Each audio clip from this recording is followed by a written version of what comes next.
अच्छा, अब हमारे पास HIV पॉजिटिव पेशेंट है तो हम प्रोफाइलेक्सिस एंटीबायोटिक क्या देंगे? अगर CD4 काउंट लेस देन 200 है तो कोट्रामेक्सोल देंगे विच इज़ प्रोफाइलेक्सिस अगेन नीमोसिस्टिस जिरोविसी। ठीक है, अगर CD4 काउंट लेस देन 50 है, दिस इज़ इम्पॉर्टेंट, तो हम क्या देंगे? एजिथ्रोमाइसिन देंगे। हर केस में कोट्रामेक्सोल नहीं देना होता।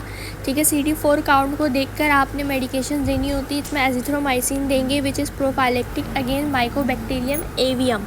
ठीक है, इंपॉर्टेंट, एजिथ्रोमाइसिन, माइकोबैक्टीरियम एवियम और कोट्रामेक्सोल नीमोसिस्टिस जिरोविसी।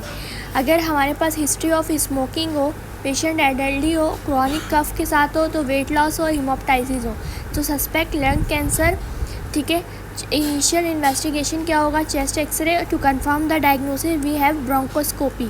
ठीक है, ब्रोंकोस्कोपी से हम लोग बायोप्सी लेंगे to obtain histological and cytological specimen to confirm the type of lung cancer.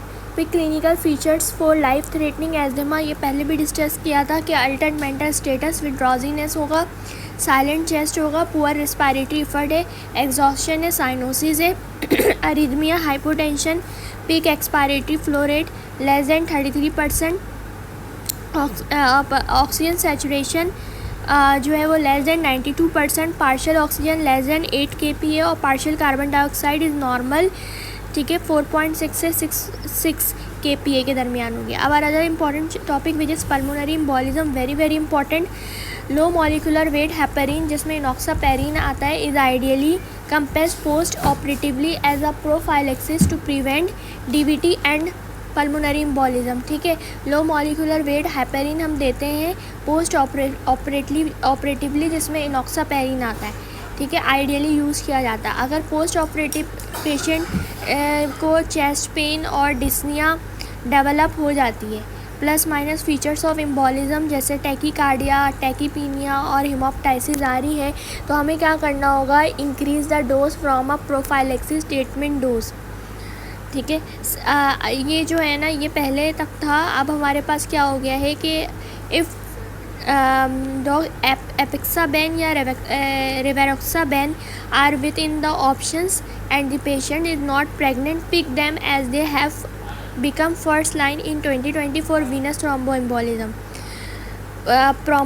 Venus VTE के लिए थ्रोम्बोएम्बोलिज्म, पल्मोनरी थ्रोम्बोएम्बोलिज्म या DVT के लिए इनिशियली अगर initiated once pulmonary embolism is suspected और कन्फर्म्ड। हाउएवर अगर कोई प्रेग्नेंट वुमेन होगी तो pick low molecular weight heparin both warfarin and DOACs, जिसमें एपिक्साबेन और रिवेरोक्साबेन आता है, are contraindicated in pregnancy. ठीक है, तो ये याद रखना कि अगर प्रेग्नेंट वुमेन होगी तो एपिक्साबेन या रिवेरोक्साबेन हमें नहीं चूज़ करना।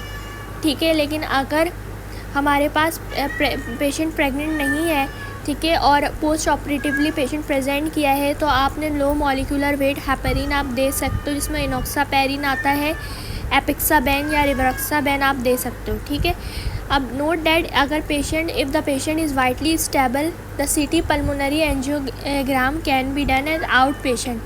D-dimer will be high post operatively, so it is not much helpful to use it as an indication for pulmonary embolism post operatively। ठीक है, अगर पेशेंट वाइटली स्टेबल है तो आपने CT पल्मोनरी एंजियोग्राम करना है। D-dimer हम यूज़ नहीं करते because it is not much use और मच हेल्पफुल। ठीक है, hints to suspect pulmonary embolism, history होगी प्रोलॉन्ग इमोबिलिटी की आफ्टर सर्जरी या long travel by air, presence of risk factor for pulmonary embolism such as COPD, surgery, obesity, pregnancy, malignancy, previous venous thromboembolism. ठीक है, combined contraceptive pill, surgery, obesity, pregnancy या malignancy या previous non venous thromboembolism, अगर ये सारे risk factors होते हैं, plus one और more of the features, shortness of breath हो रही है, डिस्निया हो रहा है, रिस्पायरेटरी रेट इंक्रीज हुआ है, चेस्ट पेन है विच इज़ ऑफन प्लूराइटिक या रिट्रोस्टर्नल। ठीक है, हाइपोक्सिया हुआ है, हाइपोकैप्निया है, और pH इंक्रीज़ हुआ है पल्मोनरी एम्बोलिज्म में, याद रखना रेस्पिरेटरी अल्कलोसिस होता है, टेकीकार्डिया, डिजीनेस या कफ एंड हिमोप्टाइसिस है। तो investigation of choice is CTPA, CT pulmonary angiography करते हैं। If the question ask about first और इनिशियल इमेजिंग तो that is chest x ray to rule out the other causes that is pneumonia या pneumothorax. और अगर once pulmonary embolism और suspect हो गया तो आपने ट्रीटमेंट डोज क्या देना है, डायरेक्ट ओरल एंटीकोगुलेंट जिसमें एपेक्सा बैन आता है और रिवर्क्सा बैन आता है। प्रीवियसली हम क्या यूज़ करते थे, low molecular weight heparin use करते थे in suspected pulmonary embolism and warfarin for confirmed pulmonary embolism. लेकिन अब क्या किया जाता है, DOAT direct oral anticoagulant दिया जाता है, एपेक्सा बैन या फिर रेवरक्सा बैन दिया जाता है। ठीक है, do not get confuse, the prophylactic dose can be used if after a surgery a patient is suspected to stay immobilize. ठीक है, प्रोफाइलेक्टिक पेशेंट को हम अर्ली इमोबलाइजेशन किया जाता है। ठीक है, अगर पल्मोनरी एम्बोलिज्म सस्पेक्टेड है या कंफर्म्ड है तो treatment dose should be given which is direct oral anticoagulant जिसमें एपेक्सा बैन या रेवरक्सा बैन आता है। ठीक है, सस्पेक्टिंग निमोसिस्टिक ज्यूरेसी है तो ट्रेमेक्साजोल, अगर लेजियोनीला है तो क्लैरिथ्रोमाइसिन दिया जाता है। ठीक है, वो लेजियोनीला आपको पता होगा कि वेंटिलेटर एसोसिएटेड निमोनिया करवाता है। ठीक है, तो water coolers, hotel, low sodium, इस तरह की कंडीशन दी हुई होगी। कलेक्शन ऑफ ग्राम पॉजिटिव और नेगेटिव ऑर्गेनिज्म विद ट्रीटमेंट, अगर history of travel plus diarrhoea है, ब्लडी डायरिया है, फीवर, एब्डोमिनल पेन है तो think for campylobacter jejuni which is gram negative bacilli. Travellers diarrhoea जो है वो सैल्मोनेला भी करवा सकता है और कंपाइलोबैक्टर भी करवा सकता है। अगर सेल्फ लिमिटेड है ये but treatment is needed specially अगर पेशेंट जो है वो एल्डरली हो और इम्यूनो कॉम्प्रोमाइज हो। Campylobacter jejuni basically gram negative bacilli rods होते हैं। सैल्मोनेला के लिए जो फर्स्ट लाइन ट्रीटमेंट है वो सिप्रोफ्लॉक्सासिन और कंपाइलोबैक्टर के लिए जो फर्स्ट लाइन ट्रीटमेंट है वो इरिथ्रोमाइसिन या फिर क्लैरिथ्रोमाइसिन होता है और सेकेंड लाइन इज सिप्रोफ्लॉक्सासिन। ठीक है, तो कंपाइलोबैक्टर जिजनी में आप बहुत मतलब आसान सा है, इरिथ्रोमाइसिन या क्लैरिथ्रोमाइसिन दे दो, लेकिन सैल्मोनेला के लिए सिप्रोफ्लॉक्सासिन दिया जाता है। और दोनों याद रखना, कंपाइलोबैक्टर जिजनी हो या सैल्मोनेला हो, इनकी प्रेजेंटेशन सेम होती है, bloody diarrhoea, fever, abdominal pen, history of travel दिया हुआ होगा, लेकिन ट्रीटमेंट में क्या है, डिफरेंस होता है। फिर streptococcus pneumoniae, other important topic, they are gram positive raw cocci and they are diplococci. The commonest cause of pneumonia ये होता है। ठीक है, टिपिकल निमोनिया कॉज करवाता है जिसके फीचर्स है प्रोडक्टिव कफ होगा, fever, chest tightness, unilateral basal crackles और यूनिलोबार कॉन्सोलाइडेशन। और वेरी इंपॉर्टेंट है कि स्ट्रेप्टोकोकस निमोनी की जो एसोसिएशन होती है वो हर्पिस लेबियलिस के साथ। अगर माइल्ड केस है तो एमॉक्सिसिलिन देंगे, मॉडरेट केस है तो एमॉक्सिसिलिन प्लस क्लैरिथ्रोमाइसिन देंगे, और सीवियर है तो कोएमेक्सिक्लाव जिसमें हमारे पास जो एमॉक्सिसिलिन प्लस क्लिंडामाइसिन आ जाता है और क्लैरिथ्रोमाइसिन आ जाता है। अगर पेनिसिलिन एलर्जिक है तो हम डॉक्सीसाइक्लिन देते हैं। ठीक है, in case of Streptococcus pneumoniae, this is in a classical scenario of pneumonia the most likely organism is Streptococcus pneumoniae because it is the most common cause of pneumonia, most common cause of typical pneumonia. ठीक है, और the most common cause of organism of UTI is E coli which is gram negative. ये acute pyelonephritis करवाता है तो आपने urine culture करनी है, फिर आपने एंटीबायोटिक स्टार्ट करनी है। पहले स्टार्ट एंटीबायोटिक नहीं करनी बिफोर द कल्चर, पहले कल्चर करना है फिर एंटीबायोटिक स्टार्ट करनी है, क्योंकि अगर आपने पहले एंटीबायोटिक स्टार्ट कर दी तो यूरिन कल्चर में आपको नेगेटिव फाइंडिंग मिल सकती है।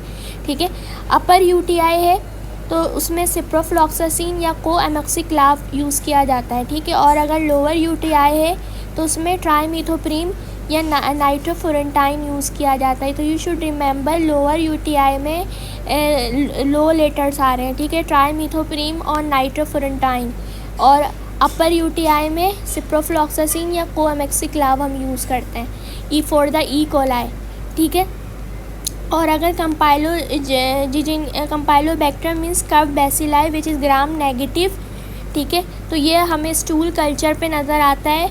और campylobacter are gram negative bacilli rods, और cholera they are gram negative, vibrio cholera they are gram negative comma shape, streptococcus pneumoniae gram positive, diplococci होता है, और staphylococcus aureus they are gram positive, and coagulase positive cocci होते हैं, round होते हैं ये, ठीक है। तो स्टेफाइलोकोकस ओरियस याद रखना कोगुलेस पॉजिटिव होता है, और streptococcus most common cause of pneumonia, typical pneumonia gram positive diplococci, ठीक है।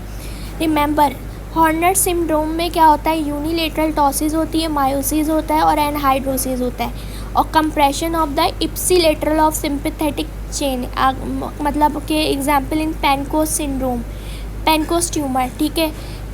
ये हॉर्नर सिंड्रोम याद रखना, unilateral ptosis, unilateral condition, ptosis, miosis, anhidrosis due to the compression of ipsilateral of sympathetic chain, ठीक है, ipsilateral part of in sympathetic chain Pancoast tumour में होता है। पेनकोस ट्यूमर एक ऐसा ट्यूमर है जो कि एपेक्स ऑफ द लंग में मिलता है। लेट सपोज कि अगर ये राइट लंग में है तो राइट लंग या लेफ़्ट लंग के टॉप एंड पर आपको मिलेगा, ठीक है। और फिर इसकी स्प्रेडिंग कहाँ होती है, नियर बाय टिश्यूज़ पे होती है, रिब्स है, वर्टिब्रा है, unilateral compression of sympathetic chain करवा सकते हैं, जिसकी वजह से हॉर्नर सिंड्रोम हो सकता है। तो पेनकोस ट्यूमर का अगर कोई केस दिया हुआ है तो उसकी एसोसिएशन हॉर्नर सिंड्रोम के साथ होती है। तो मोस्टली जो पेनकोस ट्यूमर होते हैं they are non small cell lung cancer होता है। इन एडल्टी अगर कोई पेशेंट स्मोकर और present with chest pain often pleuritic और साइंस ऑफ हॉर्नर सिंड्रोम आपको मिल रहा है, ठीक है, यूनिलेटरल मायोसिटोसिस मिल रहा है, तो think of lung cancer which is particularly Pancoast tumour, ठीक है। उसके बाद the steps approach to determine the type of blood gas abnormality, this is another important topic, how to diagnose ABG।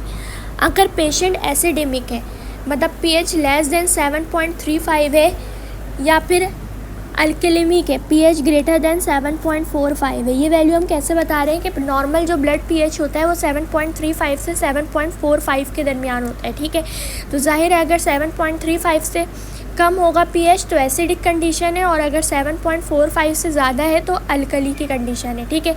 Respiratory component क्या है, what has happened, हमें फिर respiratory component देखना है कि पार्शियल कार्बन डाइऑक्साइड के साथ क्या हुआ। अगर partial carbon dioxide greater than 6 है, ठीक है, वैसे तो जो वैल्यू दी हुई होती है वो 35 से 45 mm में दी हुई होती है, ठीक है, लेकिन अगर ग्रेटर देन kPa में दी हुई है, ग्रेटर देन 6 है, तो इट सजेस्ट रेस्पायरेटरी एसिडोसिस और respiratory compensation for a metabolic alkalosis, ठीक है। दोनों में से कुछ भी आप ऑप्शन में हो, कार्बन डाइऑक्साइड देखा आपने बढ़ा हुआ मिल रहा है तो इट मीन्स कि इट इज़ रेस्पायरेटरी एसिडोसिस, या फिर ये रेस्पायरेटरी कंपनसेशन है for a metabolic alkalosis.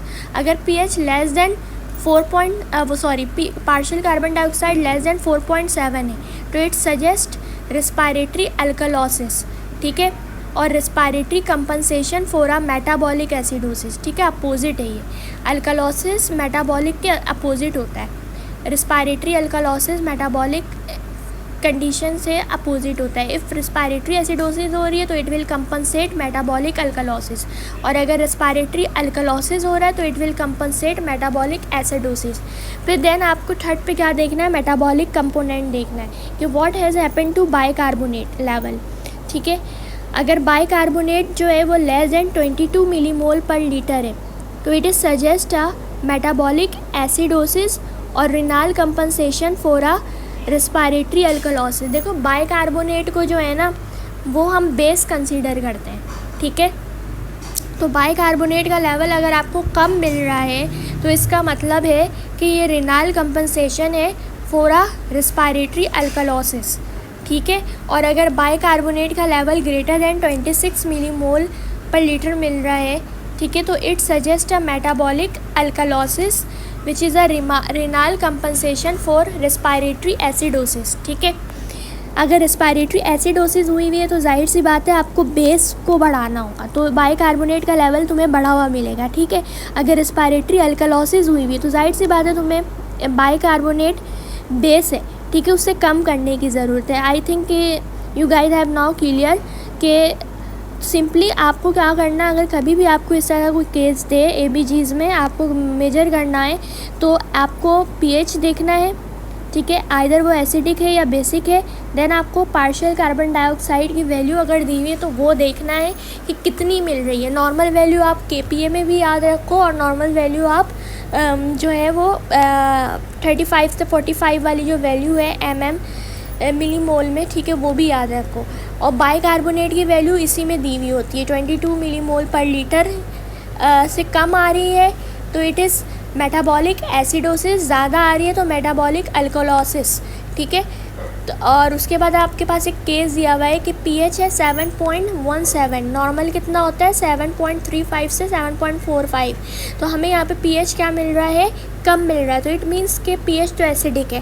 Partial carbon dioxide देखा आपने 2.5 मिल रहा है, नॉर्मल कितना होता है 4.7 से 6 kPa, ठीक है। तो इसका मतलब पार्शियल कार्बन डाइऑक्साइड जो है वो कम है, एसिडिक कंडीशन नहीं है, ये बेसिक है, ठीक है। बेस एक्सेस आपको कितना मिल रहा है 14 मिल रहा है, नॉर्मल कितना होता है -2 से +2, तो ये कंडीशन क्या हुई, बेस एक्सेस मिल रहा है, ठीक है, बाइकार्बोनेट बढ़े हुए मिल रहा है, तो इट इज़ मेटाबॉलिक एसिडोसिस, ठीक है, विथ पार्शियल रिस्पायरेटरी कंपनसेशन, ठीक है, पार्शियल रिस्पायरेटरी कंपनसेशन।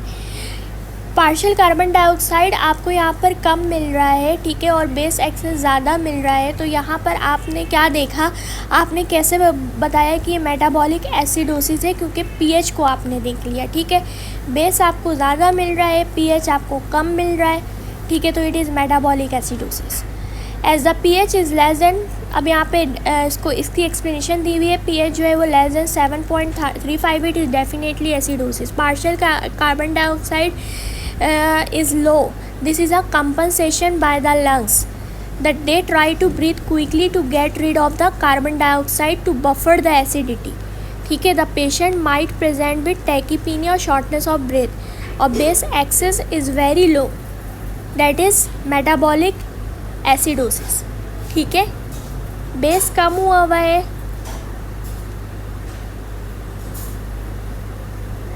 -14 पे जा रहा है ये, ठीक है, और पार्शियल कार्बन डाइऑक्साइड जो है वो 2.5 है, कार्बन डाइऑक्साइड की वैल्यू भी कम हुई है। तो यहाँ से आपने सोचना है कि भाई ये जो एसिडोसिस है वो कार्बन डाइऑक्साइड की वजह से तो हो रही होगी, लेकिन इसको कोई बैलेंस कर रहा है। कौन बैलेंस कर रहा है, बाइकार्बोनेट, ठीक है, मेटाबॉलिक एसिडोसिस। तो उसके बाद देन आपके पास केस है, and an elderly man was found on the floor unconscious by his neighbors. The ambulance crew came. His systolic blood pressure was 65 mmHg. He was resuscitated at the ambulance, given 1.5 liter normal saline, ठीक है, normal saline 0.9%. He was further resuscitated in the emergency department. He mentioned that he had severe diarrhea. Severe diarrhea हुआ था over the last 2 days. अब lab interpretation पढ़ते हैं कि pH 7.18 आ रहा है, कम हुआ है, एसिडिक हुए, डेफिनेटली एसिडिक है। बेस एक्सेस -13 है, बहुत कम है। लैक्टिक एसिड 6 है, विच इज़ हाई, ठीक है, lactic acid is high. Urea and creatinine are high, और CRP is 160। Partial carbon dioxide आपको दिया ही नहीं, आप कैसे बताओगे, आपने pH देखा, बेस एक्सेस आपने देख लिया, बहुत कम है। इट्स मीन कि ये जो आपके पास कंडीशन बिगड़ी है वो बाइकार्बोनेट के कम होने की वजह से बिगड़ी है, इसी वजह से कंडीशन एसिडिक है, तो दैट इज़ मेटाबॉलिक एसिडोसिस, ठीक है, समझ में आ गई बात। अब अगर इस केस को और बताया हुआ है कि अगर पेशेंट को प्रोफ्यूज डायरिया हो रहा है फॉर 2 days, तो remember that profuse diarrhoea can lead to loss of bicarbonate and thus cause metabolic acidosis. अगर किसी को यही नॉलेज है पहले से कि प्रोफ्यूज डायरिया से मेटाबॉलिक एसिडोसिस होती है, तो ही उसको इंटरप्रिटेशन पे इतना टाइम लगाने की ज़रूरत ही नहीं है। Also remember that profuse diarrhoea जो है वो हाइपोवोलेमिया करवाता है, डिहाइड्रेशन करवा सकता है, जो कि प्री रिनल कॉज हमारे पास एक्यूट किडनी इंजरी करवाने का। दैट्स वाई यहाँ पे क्रिएटिनिन वगैरह की लेवल आपको दी हुई है कि रिनाल फंक्शन इम्पेयर्ड हुआ है, ठीक है। देन अदर एग्जांपल इज़ कि एक 28 ईयर ओल्ड है, ठीक है, has been having shortness of breath है for the last 6 hours and is feeling unwell. उसके जो ABGs हैं उस पर pH दिख रहा है 7.51, दैट इज़ बेसिक कंडीशन, ठीक है। पार्शियल ऑक्सीजन 8 है, पार्शियल कार्बन डाइऑक्साइड 3.1 है, कम हुआ है। बाइकार्बोनेट 20 है, ठीक है, बाइकार्बोनेट अपनी जो है वो बाइकार्बोनेट कम हुए हैं, ठीक है। तो इसका मतलब अब यहाँ पर कंडीशन क्या है कि आपके पास आपने कैसे बताना है कि ये रिस्पायरेटरी है या मेटाबॉलिक है।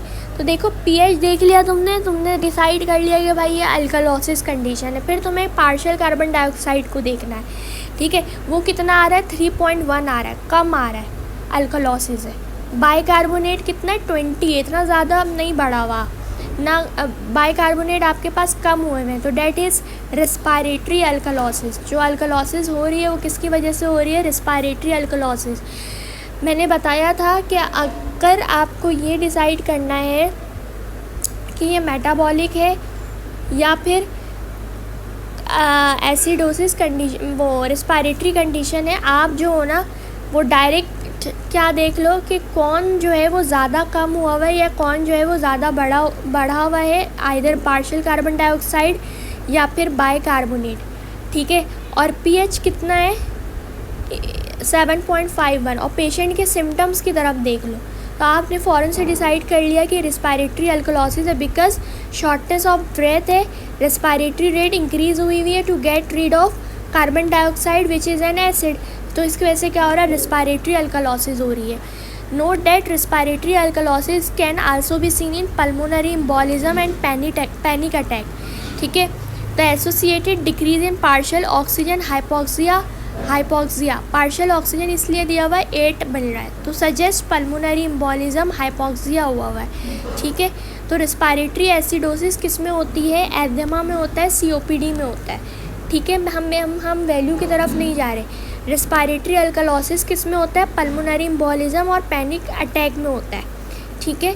उसके बाद नेक्स्ट केस पर आ जाओ कि एक 31 ईयर ओल्ड मैन है, एमरजेंसी डिपार्टमेंट में वो प्रेजेंट किया with asthma exacerbation after receiving 100% oxygen by face mask, nebulize भी कर दिया गया है, ओरल प्रेडनिसोलोन भी दे दी गई है, ABG करवाया गया जिस पे pH 7.31 मिल रहा है, मीन्स के एसिडिक है, ठीक है। अब पार्शियल ऑक्सीजन कितना मिल रहा है, 11 है, ठीक है, नॉर्मल है। पार्शियल कार्बन डाइऑक्साइड कितना मिल रहा है, 8 मिल रहा है, इसका मतलब बढ़ा हुआ है।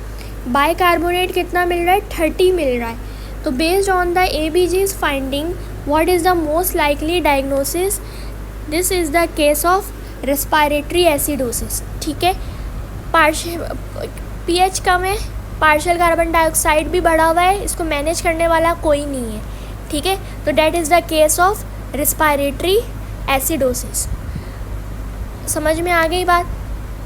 देन उसी चीज़ को आपके पास एक्सप्लेन किया हुआ है। अब हम यहाँ पर आ जाते हैं कि ABGs में मेटाबॉलिक एसिडोसिस कौन कौन करवा सकते हैं। तो जैसे एल्जेमा पढ़ा है हमने, और क्या पढ़ा, COPD पढ़ा हुआ है, और कौन सी ड्रग्स हैं, दिस इज़ नॉट इम्पॉर्टेंट, बस इसमें एक चीज़ याद रखना, डायरिया करवा सकता है मेटाबॉलिक एसिडोसिस, एडिसन डिजीज़ में हो सकता है, और रेनाल इंसफिशेंसी किसी भी कॉज की वजह से हुई है, ये करवा सकता है। उसके अलावा एस्प्रिन करवा सकता है, ठीक है। और आप क्या याद रख सकते हो, यहाँ पे निमोनिक दिया हुआ है, अगर याद रह जाए तो अच्छी बात है, वरना नहीं याद रहता तो at least asthma, COPD, diarrhoea, renal insufficiency, Addison disease, you must remember them, ठीक है। मेटाबॉलिक अल्कलोसिस से कौन करवाता है, वॉमिटिंग करवाता है, ठीक है। मेटाबॉलिक अल्कलोसिस कौन करवाता है, वॉमिटिंग करवाता है, वॉमिटिंग की वजह से मेटाबॉलिक अल्कलोसिस हो सकती है। उसके अलावा ACEI है, ड्रग्स है, एनसेड्स हैं, डायूरेटिक थेरेपी है, ठीक है।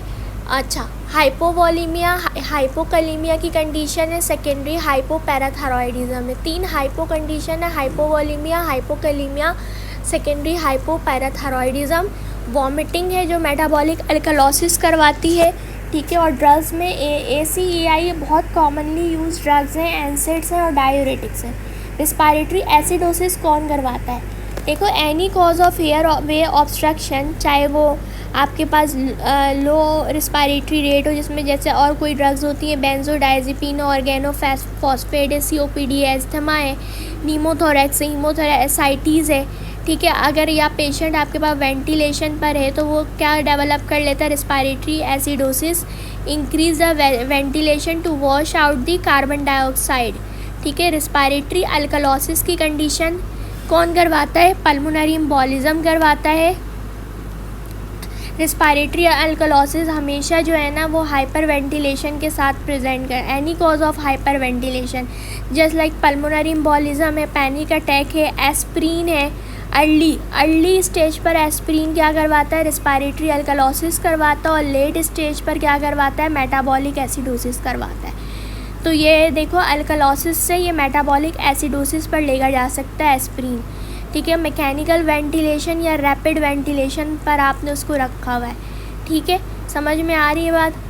उसके बाद इम्पॉर्टेंट क्या है? Pulmonary embolism and panic attack. Respiratory acidosis में क्या इम्पॉर्टेंट है कि पेशेंट वेंटिलेटर पे, उसको रिस्पायरेटरी एसिडोसिस डेवलप हो गई, आपको वेंटिलेशन इंक्रीज़ करने की ज़रूरत है, ठीक है। ड्रग्स कौन कौन सी है? बेंजोडाइजिपिन है, ऑर्गेनोफॉस्फेट है, और 2 रिस्पायरेटरी सिस्टम से रिलेटेड कंडीशन है, COPD और एस्थमा। मेटाबॉलिक अल्कलोसिस में इंपॉर्टेंट क्या है? वॉमिटिंग है, हाइपोकैलिमिया, हाइपोवॉलीमिया, सेकेंडरी हाइपोपैराथायरॉयडिज्म, ACEI और एनसेड और डायूरेटिक थेरेपी, ठीक है। अब नेक्स्ट केस आपके पास दिया हुआ है कि 73 और ओल्ड फीमेल है, प्रेजेंट करती है with tightness, cough, sputum production for 2 days, ठीक है। उसका टेम्परेचर 39 है। While viewing her labs you notice a slight increase in serum creatinine, what is the likely diagnosis? देखो, उसको जो है फीवर हो रहा है, स्प्यूटम प्रोडक्शन 2 days से हो रही है, कफ है, टायर्डनेस है, और उसके लैब्स की तरफ आपने देखा तो slightly increase in serum creatinine. आप कैसे बताओगे कि ये बैक्टीरियल निमोनिया? देखो, इम्पेयर्ड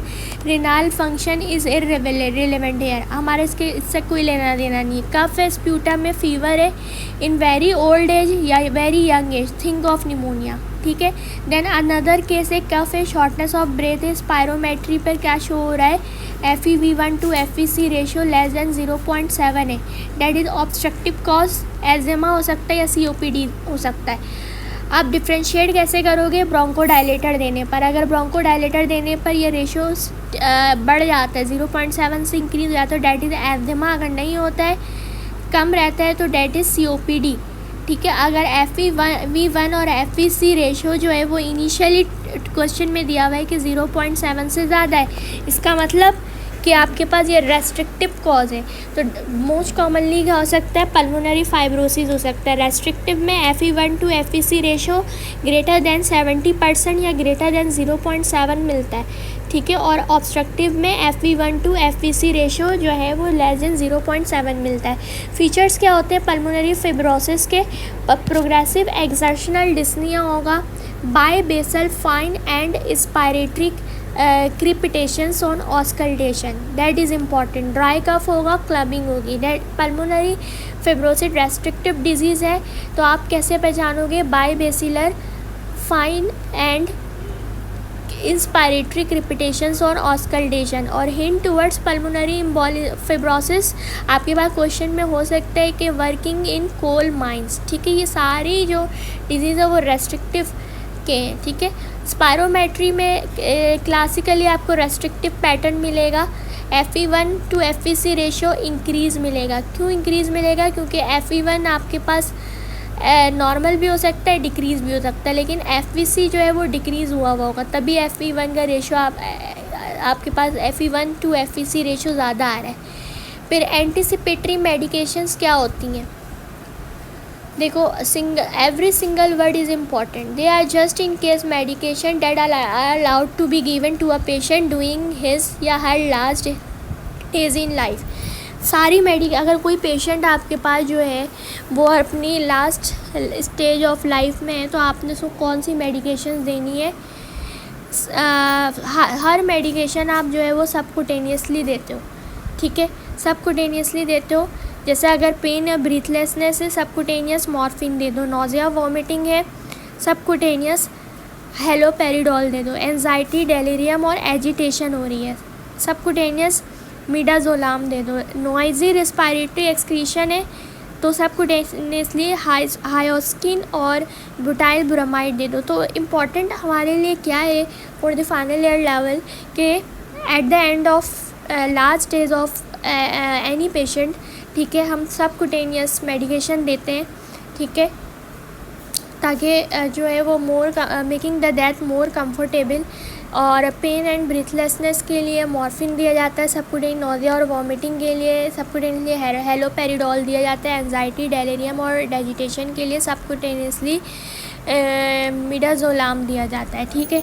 बाकी आपको रिस्पायरेटरी सिक्रीशन के लिए याद रखने की ज़रूरत नहीं है, याद रह जाए तो अच्छी बात है, वरना ये पूछा नहीं जाएगा। फिर हिंट्स है, फार्मर है, शॉर्टनेस ऑफ ब्रेथ है और कफ हो रहा है, ठीक है, डिफ्यूज़ माइक्रोनोड्यूलर शेडोइंग है, डेट इज़ एक्सट्रिंसिक एलर्जिक एल्वुलाइटिस। ये क्वेश्चन भी पूछा गया था, ठीक है। अगर इसने RWR सॉल्व की है उससे आइडिया होगा कि फार्मर है, शॉर्टनेस ऑफ ब्रेथ है, कफ है और डिफ्यूज़ माइक्रोनोड्यूलर शेडोइंग है, that is extrinsic allergic alveolitis. Extrinsic allergic alveolitis में आपके पास क्या होता है, also known as hypersensitivity pneumonitis.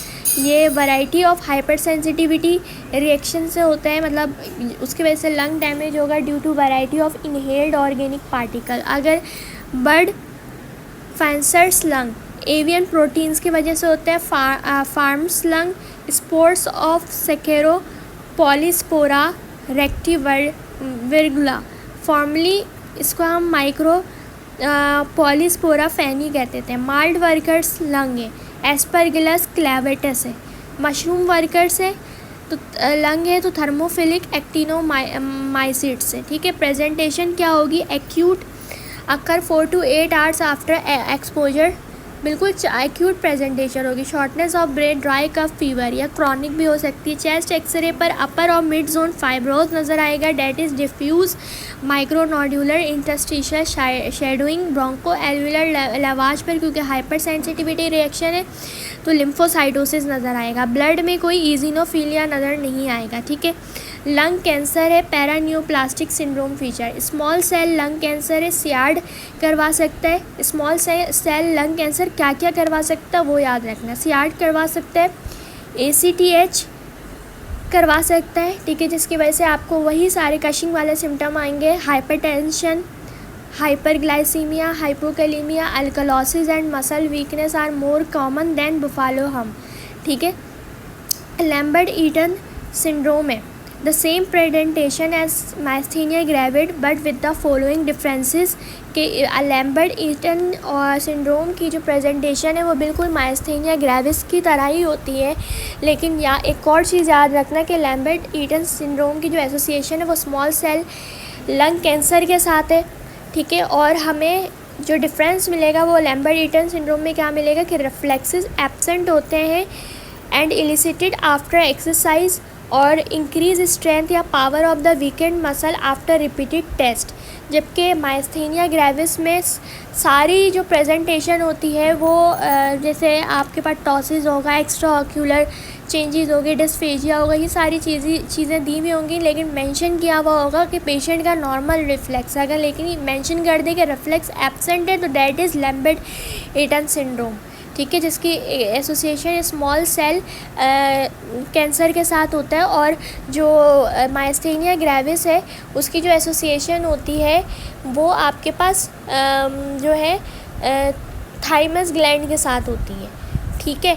और स्क्वैमस सेल है, स्क्वैमस सेल में हाइपर कैल्सीमिया होता है, parathyroid hormone related protein secretion होती है, ठीक है, क्लबिंग होता है, हाइपरट्रॉफिक पल्मोनरी ओस्टियोआर्थ्रोपैथी हो सकती है, hyperthyroidism due to ectopic TSH production. Squamous cell lung cancer can cause hyperthyroidism due to ectopic TSH, can cause hypercalcaemia, ठीक है, can cause parathyroid hormone related protein, ठीक है, और हाइपरट्रॉफिक पल्मोनरी ओस्टियोआर्थ्रोपैथी। तो some hints हैं, builder है, shipyard worker है, mesothelioma, farmer है, extrinsic allergic alveolitis, coal mine worker है, पल्मोनरी फिब्रोसिस जिसको हम लोग कोल वर्कर निमोकोनियोसिस कहते हैं, ठीक है। उसके बाद in the presence of pneumonia with other condition जैसे बोन पेन हो रहा है, we need to treat pneumonia first, ठीक है। बोन पेन को देख लिया जाएगा बाद में, आपको पहले किसको ट्रीट करना है, निमोनिया को ट्रीट करना है।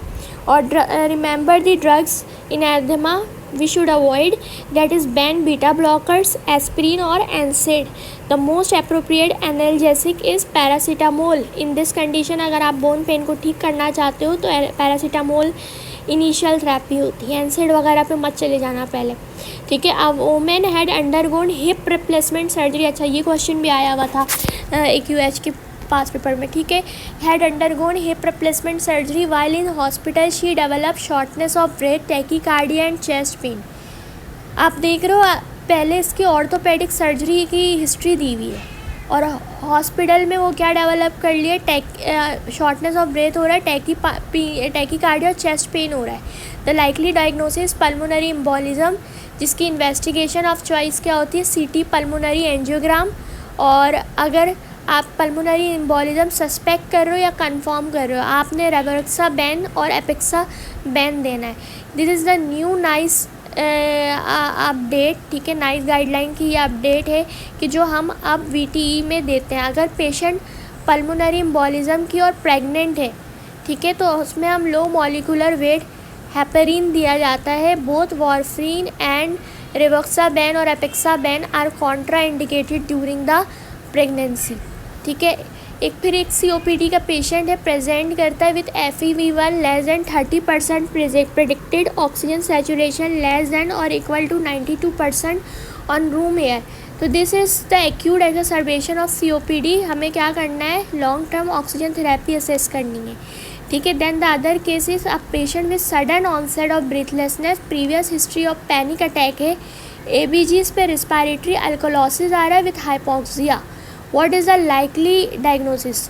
अब देखो इसमें पैनिक अटैक पहले ही बता दिया है, ठीक है। Sudden onset of shortness of breath है, ठीक है। आपने क्या चूज़ करना है, पल्मोनरी एम्बोलिज्म। देखो both pulmonary embolism and panic attack can cause respiratory alkalosis. However, in pulmonary embolism, oxygen and partial carbon dioxide both are low, ठीक है। यहाँ पर क्या है, दोनों कम है। जबकि पैनिक अटैक में क्या होता है, पार्शियल ऑक्सीजन नॉर्मल होता है और पार्शियल कार्बन डाइऑक्साइड लो होता है। अनदर इम्पॉर्टेंट पॉइंट, ठीक है। पल्मोनरी एम्बोलिज्म बहुत बुरा है, उसमें पार्शियल ऑक्सीजन भी कम मिलेगा, पार्शियल कार्बन डाइऑक्साइड भी कम मिलेगा। पैनिक अटैक में पार्शियल ऑक्सीजन नॉर्मल होता है, पार्शियल कार्बन डाइऑक्साइड लो हुई होती है।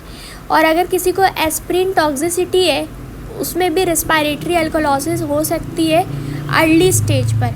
देन फिर वो लेटर स्टेज पे क्या होता है, मेटाबॉलिक एसिडोसिस होती है। तो breathlessness without a history of pills, हमें जो है ना वो पैरासीटामोल के ऑप्शन से या एस्प्रिन के ऑप्शन से हटा देता है, ठीक है। रिस्पायरेटरी एसिडोसिस है, pH लेस देन 7.35 है, किसकी वजह से होगा, एस्थमा COPD। अल्कलोसिस है, पल्मोनरी एम्बोलिज्म। पैनिक अटैक में भी अल्कलोसिस होती, रिस्पायरेटरी अल्कलोसिस होती है।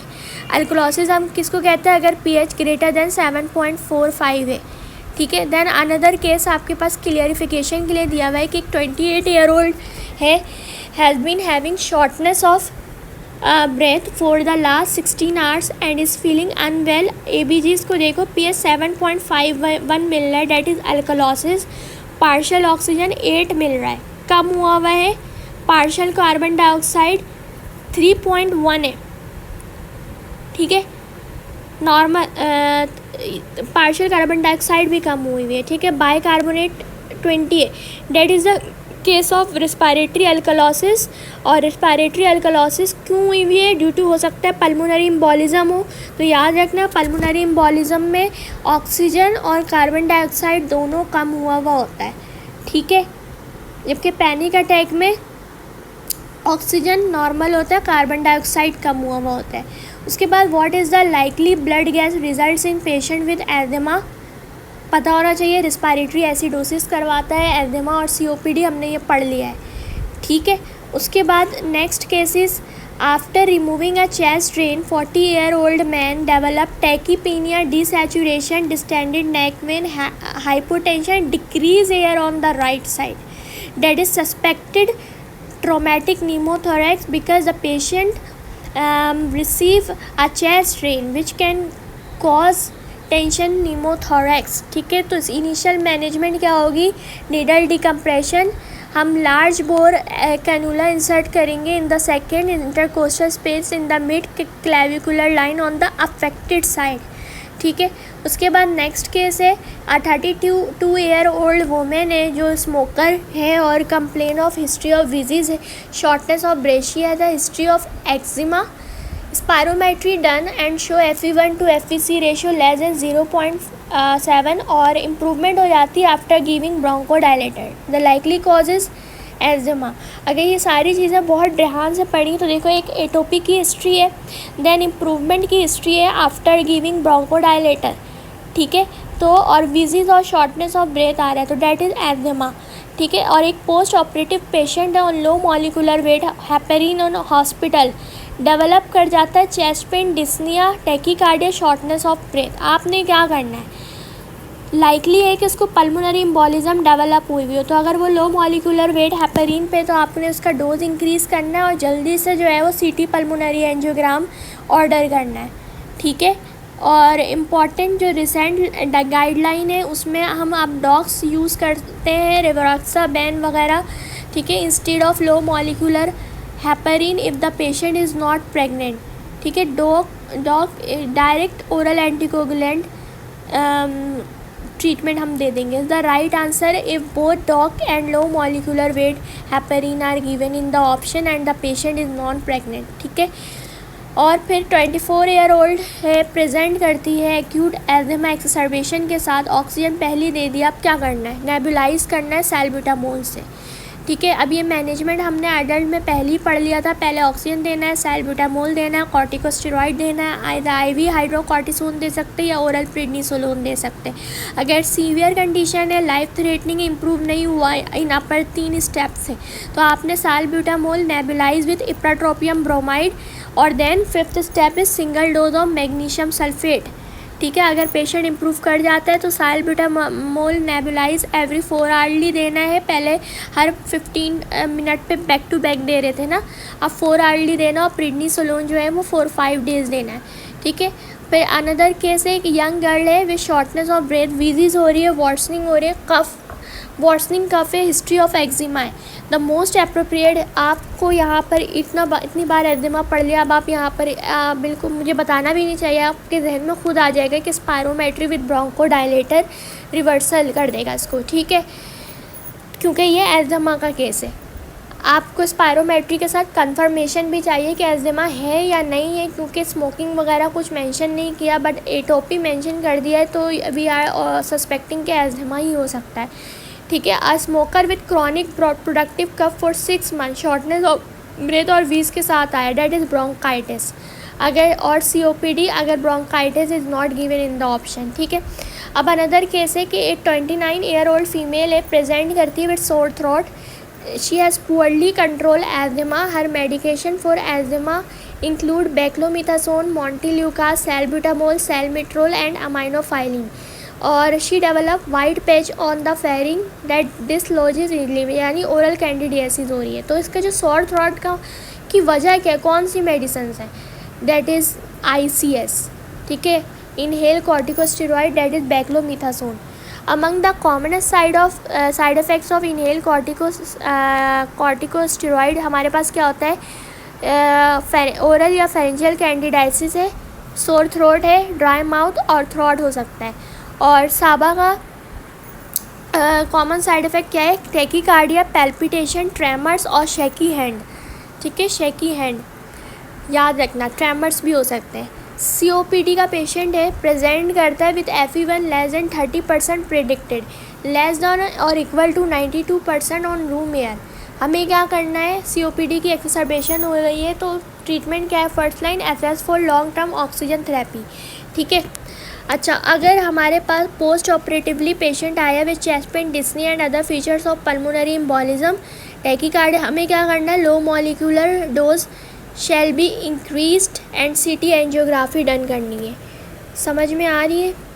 अच्छा, और पेशेंट जो है अगर already low molecular weight heparin पर है पोस्ट ऑपरेटिवली और पल्मोनरी एम्बोलिज्म डेवलप हो जाता है तो आपने इंक्रीज़ करना है low molecular weight heparin and to arrange CTPA। ठीक है, अब जो है ना न्यू गाइडलाइन के according low molecular weight heparin अगर ऑप्शन में हो तो हम, और डॉग्स हो तो हम डॉग्स चूज़ करेंगे, लो मॉलिकुलर वेट हेपेरिन चूज़ नहीं करेंगे। तो पल्मोनरी एम्बोलिज्म के लिए जो इन्वेस्टिगेशन ऑफ चॉइस है वो CT पल्मोनरी एंजियोग्राफी है। ठीक है, और अगर इनिशियल वो इन्वेस्टिगेशन पूछे तो डेट इज़ चेस्ट एक्सरे। अच्छा, ये ट्रोमेटिक नीमोथोरैक्स के लिए इनिशियली हम नीडल डिकम्प्रेशन करते हैं, लार्ज बोर कैनुला इंसर्ट किया जाता है सेकेंड इंटरकोस्टल स्पेस पर in the mid clavicular line on the affected side. ठीक है, उसके बाद अनदर केस है कि नॉड्यूलर रैश सेशंस पर pain and swelling on both knees ankles होगा बेसिकली, एंड माइल्ड फीवर तो सार्कोइडोसिस, क्योंकि बायलेटरल हाइलर लिम्फेडिनोपैथी आपको चेस्ट एक्सरे करवाओगे तो नज़र आ सकता है। हमने सार्कोइडोसिस क्यों चूज़ किया, क्योंकि मैंने बताया था एरिथमा नोड्यूसम, बायलेटरल हाइलर लिम्फेडिनोपैथी और पॉलीआर्थ्रोपैथी, इन तीनों में से कोई दो या एक भी आपको दे दे तो आपने क्या कंसीडर करना है, डेट इज सार्कोइडोसिस। ठीक है, अच्छा, एक पेशेंट है 54 year old had a cardiac arrest and was successfully resuscitated following defibrillation, and now he is admitted to ICU on ventilation पे, हार्ट रेट 120 है, BP 90/65 है, फॉलोइंग ABG शो कर रहा है, 7 हो रहा है, जैसे अल्कलॉस जैसे एसिडोसिस। ठीक है, partial oxygen partial carbon dioxide bike. आपको पता है कि जो पेशेंट वेंटिलेशन पे होते हैं उसमें रिस्पायरेटरी एसिडोसिस होने के चांसेस हैं। आपने क्या करना है, अगर रिस्पायरेटरी एसिडोसिस हो रहा है तो आपने क्या करना है, वेंटिलेशन को इंक्रीज़ कर देना है। ठीक है, और the patient with cardiac arrest always develop mixed acidosis. याद रखना, low pH, high partial carbon dioxide, low bicarbonate. सही है, तो मिक्स्ड एसिडोसिस, कार्डियक अरेस्ट का पेशेंट मिक्स्ड एसिडोसिस डेवलप करता है। मिक्स्ड एसिडोसिस हम कैसे पहचानते हैं, low pH, high partial carbon dioxide और लो बाइकार्बोनेट। ठीक है, अगर पार्शियल कार्बन डाइऑक्साइड हाई है तो ऐसे तो pH को क्या होना चाहिए, लो होना चाहिए, लो हुआ हुआ है, लेकिन उसको बैलेंस करने के लिए बाइकार्बोनेट को तो हाई होना चाहिए, लेकिन बाइकार्बोनेट हाई नहीं हो रहा है, डेट इज़ मिक्स्ड एसिडोसिस। ठीक है, आपने वेंटिलेशन को इंक्रीज़ करना है। अच्छा, उसके बाद 72 ईयर ओल्ड वुमेन है और वो प्रेजेंट करती है, डेवलप करती है सडन चेस्ट पेन और उसकी सर्जरी हुई है 6 days back. What is the likely diagnosis, pulmonary embolism. ठीक है, अच्छा, ये जो सारी चीज़ें हैं अब हम नेक्स्ट वीडियो में बाकी कंटिन्यू करते हैं कि 51 पे हमने वीडियो एंड की है।